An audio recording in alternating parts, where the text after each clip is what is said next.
মহাকাশে খনিজ সম্পদ আহরণের জন্য বিশেষ রোবট তৈরিতে কাজ করছেন চীনের বিজ্ঞানীরা। রোবটগুলো মহাকাশের চরম প্রতিকূল পরিবেশ, এই যেমন খুব কম মাধ্যাকর্ষণ, প্রচণ্ড ঠান্ডার মধ্যেও কাজ করতে সক্ষম হবে।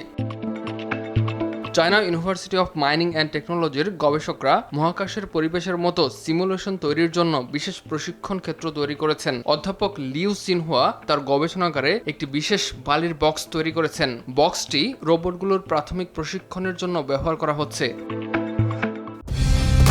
কালার এক্সপার্ট, জর্জ স্যাপ এবং মাইল্ড অন হ্যান্ডস টেকনোলজি সমৃদ্ধ অরিক্স ক্রিস্টাল ওয়াশ আপনার laundry expert. China university of mining and টেকনোলজির মেকাট্রনিক ইঞ্জিনিয়ারিং স্কুলের সহযোগী অধ্যাপক হুয়া তেচিং জানান,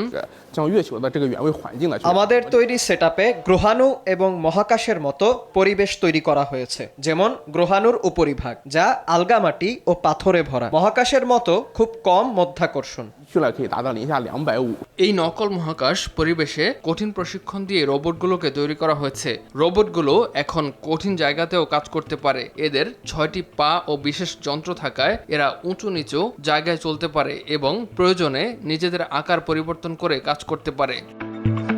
আরও ভালো প্রশিক্ষণের জন্য রোবটগুলোকে China university of mining and টেকনোলজির বিশেষ গবেষণাগারে পাঠানো হয়। সেখানে চাঁদের মতো কঠিন পরিবেশে কাজ করার প্রশিক্ষণ দেওয়া হয়।